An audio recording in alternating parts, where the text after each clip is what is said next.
Vamos mergulhar em uma história incrível sobre integridade sob pressão.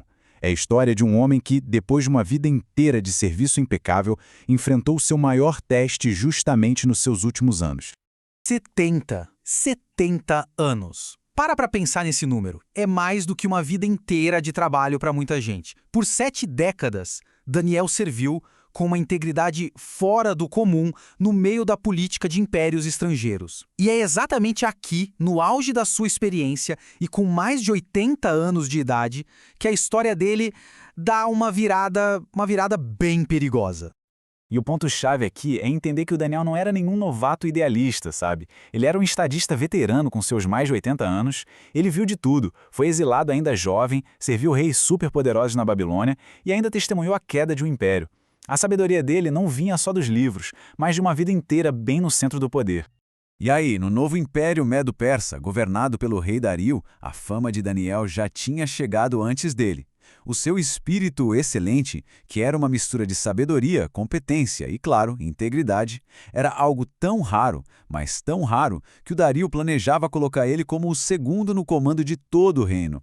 Só que uma promoção desse tamanho, raramente vem sem um preço a se pagar. Essa honra toda, em vez de gerar admiração, despertou uma inveja que corrói por dentro. Lá nos corredores do poder, os outros oficiais não viam a ascensão do Daniel como um mérito, mas sim como uma ameaça. A competência dele, no fundo, só expunha a mediocridade deles. E já que eles não conseguiam competir com Daniel no mesmo nível, eles decidiram que a única saída era destruí-lo. E foi assim que começou uma verdadeira caça às bruxas, uma busca por qualquer falha, qualquer deslize que eles pudessem usar contra o homem mais confiável do reino. Eles reviraram tudo, cada decreto que ele assinou, cada decisão que ele tomou, mas a busca foi em vão. Pensa só, décadas de serviço público e não havia um único sinal de corrupção nem de negligência. O caráter do Daniel era simplesmente uma fortaleza impenetrável. E aí, frustrados, os inimigos deles chegaram a uma conclusão, no mínimo, irônica. Se não dava para usar uma fraqueza contra ele, eles teriam que usar a sua maior força. A integridade do Daniel era inatacável, mas a fé dele, a fé, essa sim poderia ser transformada numa armadilha mortal. O plano deles foi genial, disfarçado de lealdade ao rei. Eles foram direto no ego do Dario e propuseram uma lei. Durante 30 dias, ninguém no reino todo poderia fazer um pedido a qualquer deus ou a qualquer homem, a não ser ao próprio rei Dario.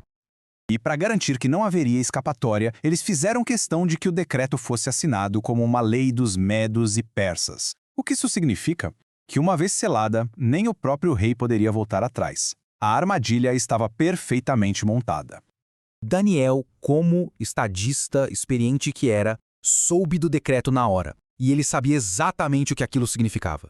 Era uma sentença de morte como o nome dele. A escolha era clara. Ou ele comprometia a fé de uma vida inteira, ou ele enfrentava os leões. E aí, como ele reagiu? Ele não mudou absolutamente nada. Foi para o seu quarto, como sempre fazia, abriu as janelas que davam na direção de Jerusalém e orou. Aquele foi o seu momento da verdade. Foi ali, naquela escolha consciente de manter sua rotina, que ele enfrentou o perigo de verdade. A cova dos leões para Daniel começou naquele quarto. E os conspiradores, claro, não precisaram esperar muito. Eles já conheciam os hábitos de Daniel. Foi só chegar e o encontraram orando. Eles correram para o rei, não com tristeza, mas com prazer malicioso estampado no rosto. A armadilha tinha funcionado. O rei percebeu, tarde demais, que a sua própria vaidade foi usada para armar uma cilada contra o seu servo mais leal. Ele ficou completamente arrasado. Passou o dia inteiro tentando achar uma brecha na lei, qualquer coisa, mas a lei que ele mesmo assinou era inflexível. O rei do maior império do mundo estava preso pela sua própria palavra. Sem ter o que fazer, forçado a cumprir a sentença, tudo o que o rei pôde dizer, enquanto Daniel era jogado na cova dos leões, foram essas palavras. Uma última ponta de esperança desesperada. E aquela noite mostrou uma ironia impressionante. Lá na cova, cercado pela morte, Daniel estava em paz. Enquanto isso, no palácio, cercado de luxo e segurança, o rei estava em agonia. Passou a noite em jejum, sem conseguir dormir, atormentado pela própria decisão. Assim que o primeiro raio de sol apareceu, o rei correu para a cova. A voz dele estava carregada de angústia. Chegando lá, ele gritou com a voz embargada, se agarrando àquela última esperança. Daniel, servo do Deus vivo, será que o seu Deus conseguiu te livrar dos leões? E então, vindo da escuridão, uma resposta. Era a voz de Daniel. Não a de um homem apavorado, mas de alguém calmo e leso.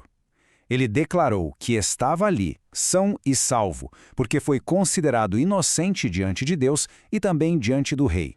O rei, explodindo de alegria, mandou tirar Daniel da cova imediatamente.